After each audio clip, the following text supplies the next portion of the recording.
it's Nichol Spohr for Simon Says Stamp, and today we're going to do a little Zig Clean Color Real Brush Markers versus the Tombow Dual Brush Markers using components from the April 2021 card kit called Friendly Flowers. We're going to be featuring the stamp set from that, stamped on two different cardstocks, embossed with the cream embossing powder included in the kit, and then we're going to watercolor with either Zigs or Tombow markers, and I'm just going to kind of show the difference. I love both of them equally. Just want to kind of give you a little bit of an idea of how they look and also some tips on the cardstock I use. We're going to start though, because these are pretty simple stamped and embossed and watercolored panels, I want to dress them up a little bit, and we are going to be using the Essential Duo Lines Rectangle Glimmer Plates from Spellbinders. We're going to glimmer these rectangles on either Bristol Smooth cardstock, which is what we're going to use with the Zigs, or on some Arches Cold Press watercolor cardstock, which is what we are going to use with the Tombow markers. We are using some polished brass glimmer foil to foil these frames on each cardstock. So simply taking a 4.25 by 5.25 panel of these two cardstocks, and then I like to tape my glimmer plate to the cardstock. Now, I will say I taped it here to kind of hold it in place and also to make it easier later on. It's a lot easier to use a little bit bigger piece of cardstock and cut it down later. I like to die cut it with a rectangle die, which you'll see here in a little bit. It just is a lot easier than trying to keep your glimmer plate straight. I'm using the Glimmer hot foil system from Spellbinders to add this glimmered frame. What I love about foiling is it instantly adds an elegance to your project. And in this case, it's going to give you a nice element on your card with it still being a flat frame. So these cards have very minimum bulk. They're going to be very, very easy to put in the mail. If there's any overfoiling, I love to use a Tombow sand eraser. That's what I'm using here. I have a little bit of overfoiling. You can also use a Couture Creations detailer tool to remove some. There's lots of ways to kind of get rid of that. If you cut your foil exactly to size and there's not a ton of excess, that also helps. With a frame like this, there's no really good way to do that. So that's why I'm getting a little overfoiling there. I'm going to go ahead and foil the second piece of cardstock. I did the Bristol Smooth cardstock first, and now we're going to do the Arches Cold Press watercolor cardstock. So we'll just peel that foil off. Another little hint about the foil: keep those scraps of foil because you have lots of great usable foil there, perfect for smaller foiled type of projects, sentiments, all that kind of good stuff. I usually just wrap it around the foil roll, slip it back into the box that it comes in, and then I store them that way. Now I am taking the Spellbinders Essential Rectangles Etched dies, the large die from this set, and I am die cutting each of my panels. This is going to die cut them perfectly. As long as you have a rectangle die that will fit outside of the foiled frame, it's going to die cut this. I love the Spellbinders ones as they're made to all kind of work together, interchangeable, and things like that. But you can also use a paper trimmer if you don't have a rectangle die. I'm going to prep my cardstock with a powder bag, some sort of powder tool, to help kind of keep the embossing powder only on the stamped image. I am using a Misty to stamp the large floral image from the Friendly Flowers 6x8 stamp set included in the April card kit. You can also purchase this individually. I am going to stamp this a couple of times on my cardstock to get a really nice stamped impression. I want to make sure with all the detail of this that we are getting a very good outline of the beautiful florals here. And I'm purposely played around with the placement of my flowers to get the most of the image on the panel, but also leave me a great little spot to stamp and emboss a sentiment when I'm all done. This is the cream embossing powder included in the kit. It is beautiful. I love that it's not white.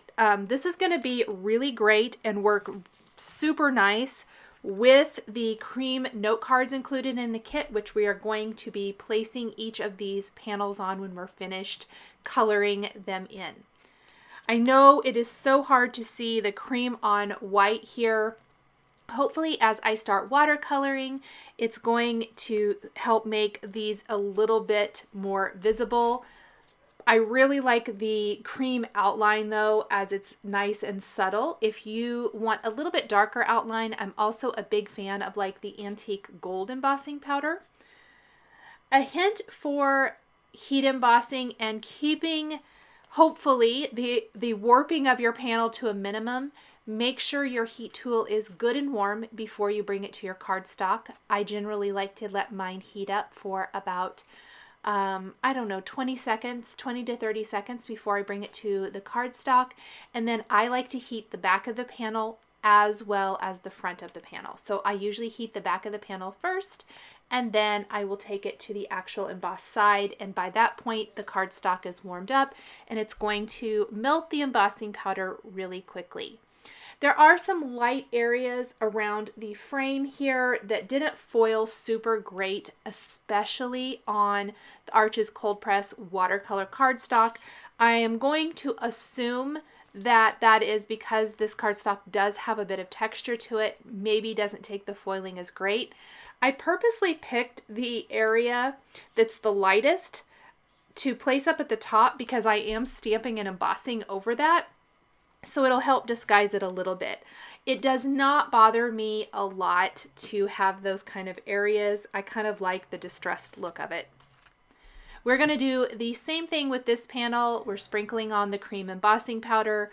We're going to heat up our heat tool, heat both the back and the front of our Arches Cold Press watercolor cardstock. And now it is time for the magic to happen. I will tell you the coloring of these images did take a little bit of time. I found the whole process very enjoyable. I loved it. I thought it was very fun. You can always turn on a movie, a podcast, an audiobook, whatever you like, music to make the process go faster.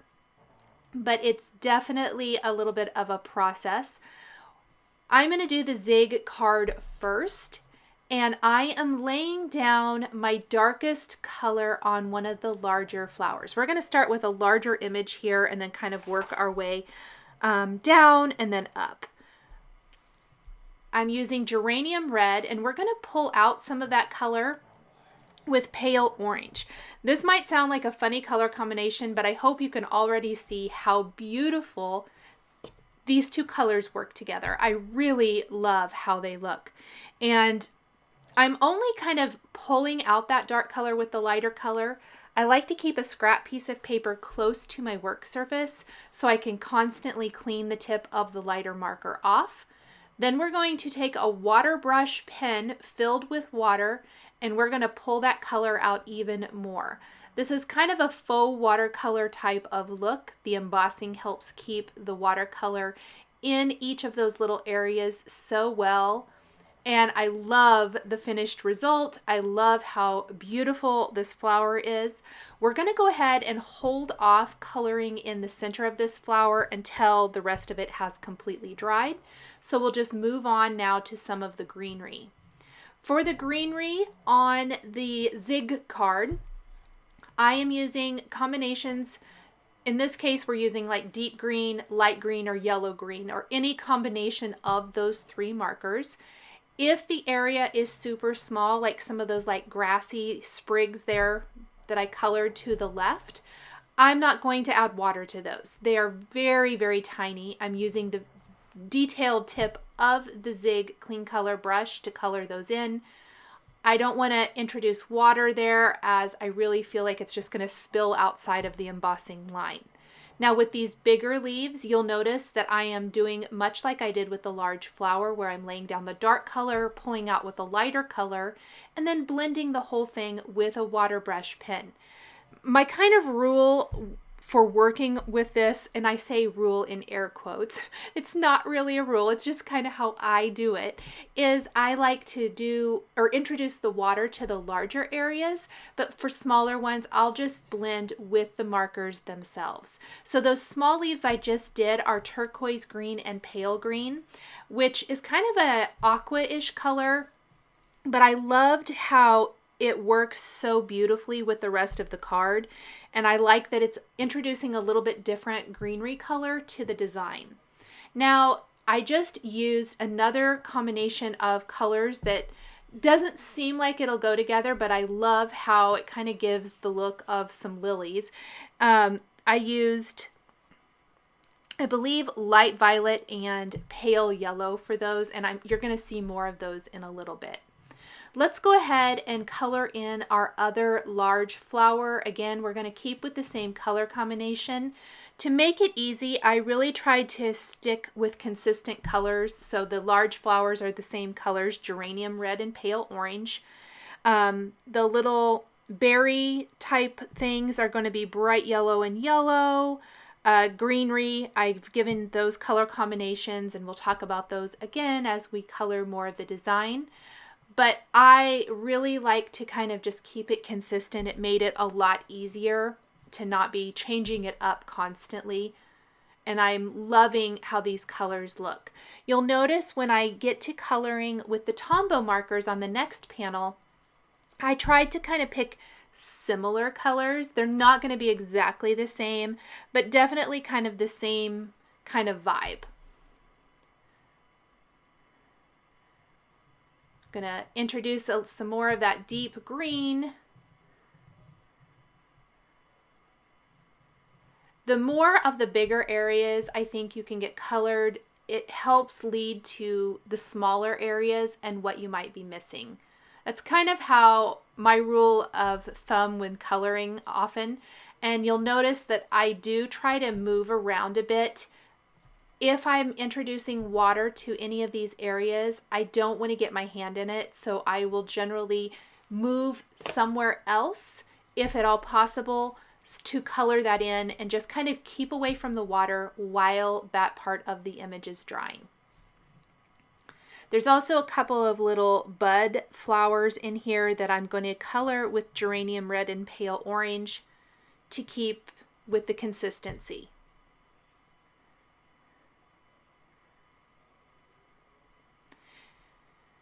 And then from here, it's simply mostly repetition. I have a couple more color combinations to share. For example, these are the little berries I was talking about, which are bright yellow, and then either yellow or pale yellow. I probably picked up either one. And then I'm using the geranium red for the little dot on some of these, which is a nice dark little red. Same red I'm using for the large flowers. I like how that looks on those. We're going to turn our panel. Let's go ahead and color some more. And at this point, I really want to start making sure I'm not missing anything. So filling in those little areas. All of these images are so small that I'm not really going to pull a whole lot more water. When I'm using the yellow and the lilac together, I'm also cleaning the tip of that yellow marker very, very often, because otherwise I'm just going to end up with a purple flower since there's such a big color difference. Both of the markers I'm sharing today are water-based markers, meaning they work fantastic when you introduce water to them.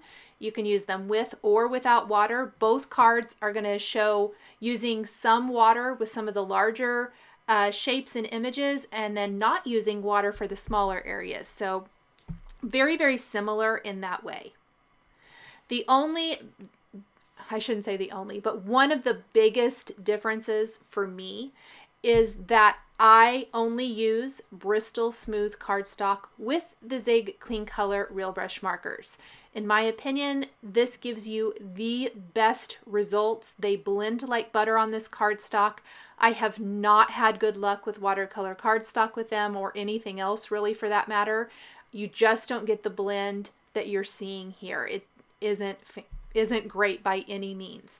Now, I could have totally done another panel of Bristol Smooth and use the Tombows, but one of the things I love best about Tombows is you can use actual watercolor cardstock with them and you get fantastic results. So that's why we're going to use a different cardstock when we get to that panel. Now that the big flowers are dry, I am going to introduce a little bright yellow and pale yellow to color the centers of those in. We've got some of the lilies up here at the top with our lilac and pale yellow. I did stop adding the marker colors since we're just repeating what I have already shown, and we're just going to concentrate on the coloring. Once I blended out these flowers, if I felt like it needed a little more purple, I would just go in kind of with the tip of my marker and kind of just do a little flicking motion to add some extra purple to the center of those.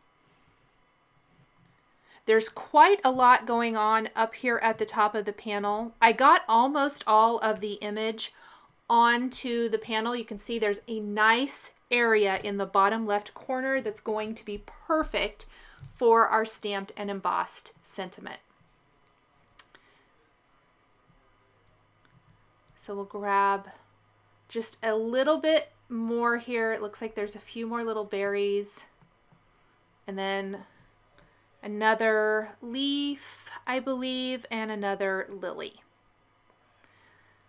Now, once we have this completely colored in, I'm going to go ahead and set this over to the side, and we are going to do all the finishing after we've colored in our other panel. You could totally do your, actually, we're going to color the background first. I'm so sorry. So the way I did the background, because we stamped and embossed this in a cream cardstock, the same thing would go if we were using white.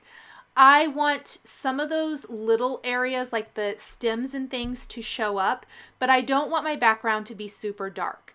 My favorite way to achieve this is I'm going to take a light color that I have used on my card. I've actually used that in the kind of aqua-ish colored leaves. This is the pale green marker, and I've scribbled it on my glass mat. If you don't have a glass mat, an acrylic block will also work, something like that. And I am taking my water brush pen and kind of squeezing out a little bit of water into that ink that I scribbled onto the glass mat, picking up the color and doing a very soft wash in the background. The reason I'm doing this before we start coloring the other panel is I want this to completely dry, because we're going to stamp and emboss over the top of this. If it's not completely dry, embossing powder is going to try to stick to anything that is wet. So I'm just doing a very quick wash. I'm not even taking the color all the way to the glimmered line. Very soft, very subtle, but it does kind of help the image pop out from that white background, especially it helps on both cards, because this is pure white, but the Arches cardstock, which is what we're using now, has a little bit more of a creamy color to the background. So this is where I was talking about I tried to pick kind of similar colors. These flowers ended up looking a little more purple, I think, but I love how they turned out. This is Port Red and Carnation. Again, very similar coloring technique to the Zig Floral card, where I'm laying down my dark color first, blending out with the carnation, and then we're going to take our water brush pen and blend out the petal. I did that first one. I kind of wanted to make sure that it was going to work the way I thought it was going to work, and I'm very happy with that result, so I went ahead and colored in the rest of the flower. We're going to leave the flower center alone until the water has dried, and then we'll come back and add some yellows, just like we did for the first card. You can kind of see the difference here between the two color backgrounds and the amazing results you get. So this again is on the Arches Cold Press watercolor cardstock. And the Tombow markers just are beautiful on this. This is going to be another area where I introduce some water. I'm using, I believe, a little light olive and lemon lime here for this leaf. But when I color in some of the smaller areas, so these are the smaller leaves that are going to be kind of more that aqua color combination, I'm not going to use water. I'm using the green marker and an Alice Blue. Alice Blue is going to be very much like the pale green for the first card, and that's what we're going to be using to do a nice little soft wash background for this card. We'll use a little dark olive and light olive for this other big leaf down here.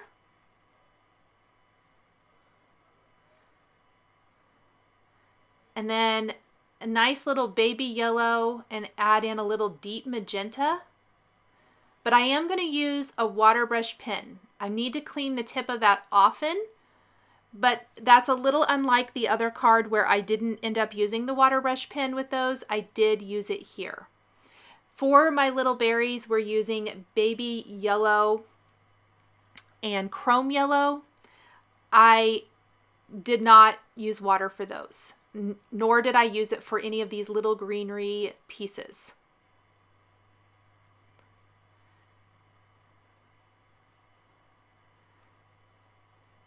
So the markers work very, very much the same. The tips that I'm using, obviously the Zigs only have the brush tip.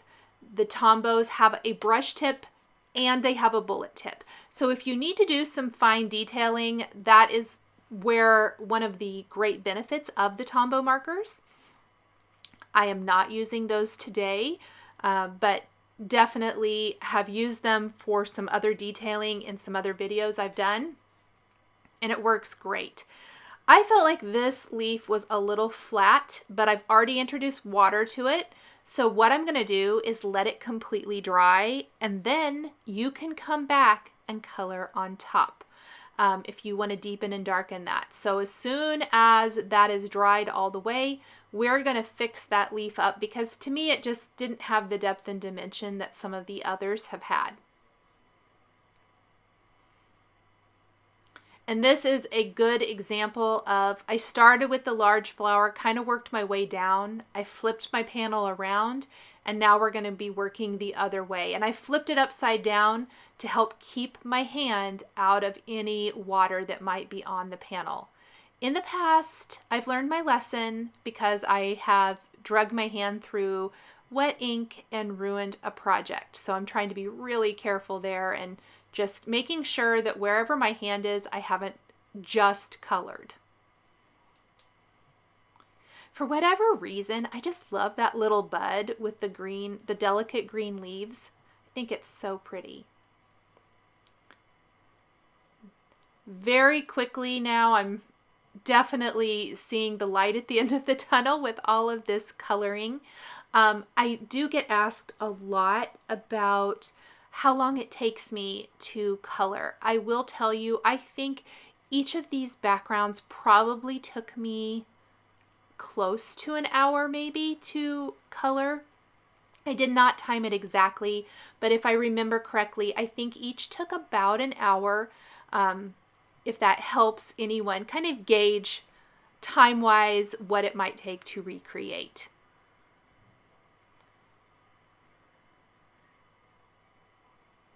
I think these would also be super pretty. So if you don't want to do the stamping and embossing, for me, I kind of call it my faux watercolor because it helps make me look like a really good watercolorist when I'm not.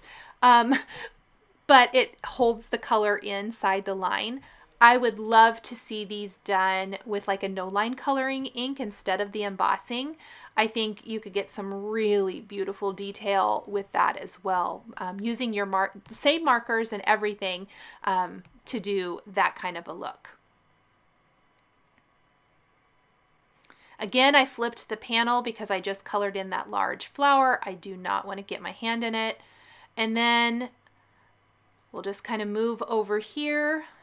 I did add some dark color to the center of a couple of those big leaves.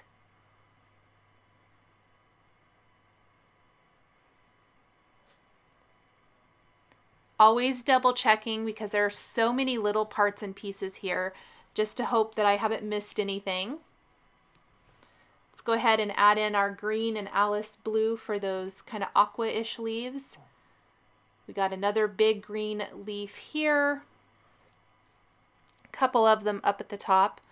I use 3 different colors on both cards just to give a little bit more difference. And here's where I'm adding that dark ink, the dark olive, into that one leaf to give it a little more dimension, which I like so much better. And you can see how well you can just go right over the top of what you've already done. All of our little lilies. Again, make sure clean the tip of that water brush pen often, or it's going to be all purple and no yellow at all.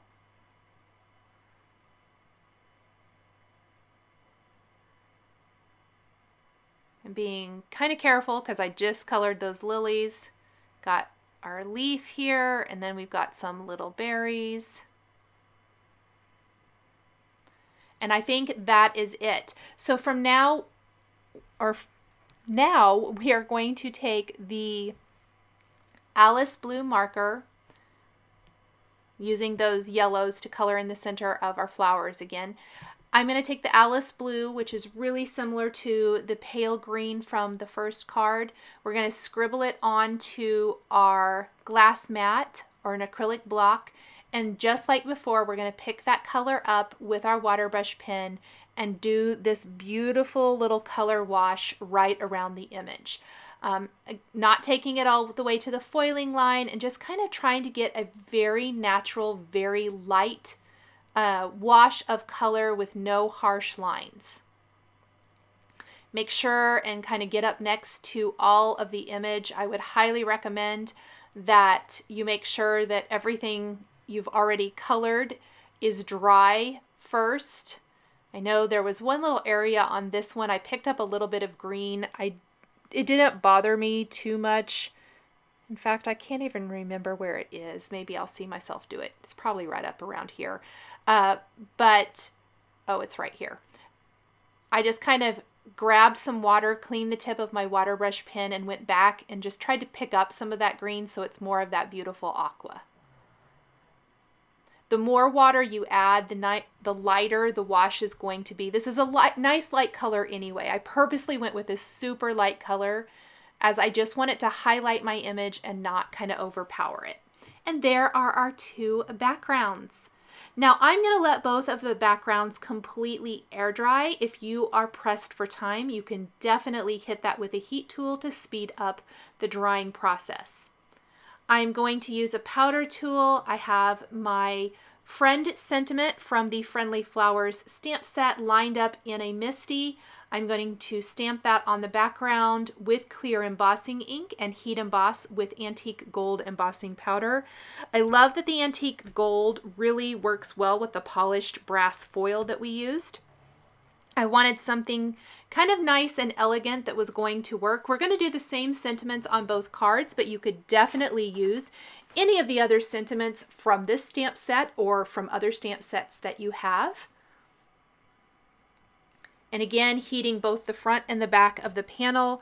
This panel, especially the watercolor cardstock panel, I felt like had a little bit of warping. The Zig one had a little bit down near the bottom too. You'll notice I'm going to use some tweezers and a little liquid glue in a bit to help glue and hold it in place onto my cream note card, hopefully so that it doesn't have that funny warped edge to it.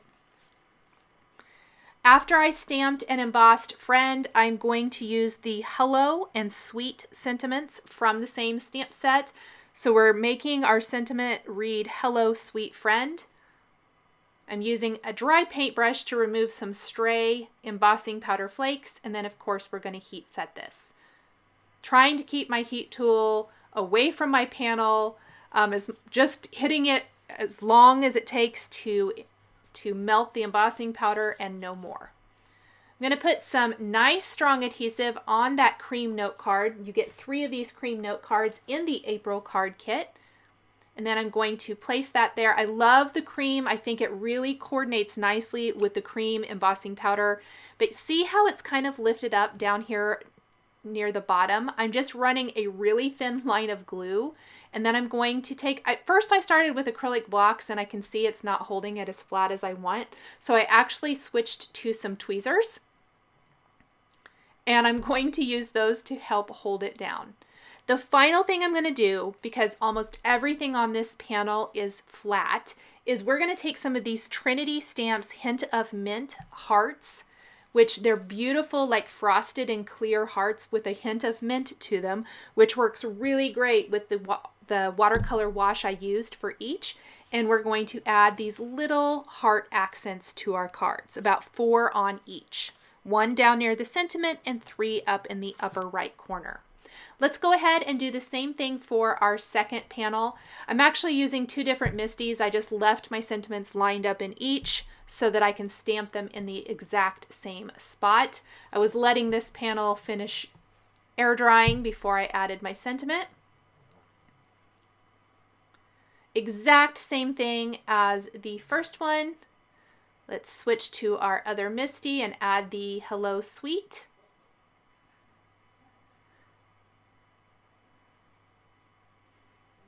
Grab our antique gold embossing powder. And this one curled up a little bit more, so I might need a little bit more glue to help hold this one flat. Let's put some adhesive on our cream note card. Place our panel down in place. I did not get that lined up very good. There we go. I'm adding some liquid glue in a couple little places.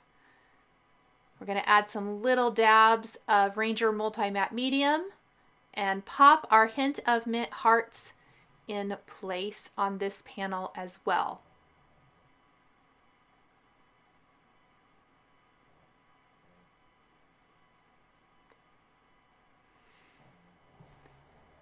And here is a look at both of the finished cards side by side, one using Zig Clean Color Real Brush markers and one using Tombow markers for these beautiful watercolored floral backgrounds. Thank you guys so much for joining me today for the Zigs versus Tombows Watercolor Florals cards featuring components from the April 2021 Simon Says Stamp card kit called Friendly Flowers. Please be sure to check out the Simon Says Stamp blog for more information. Thank you guys so much for joining me today, and we'll see you next time.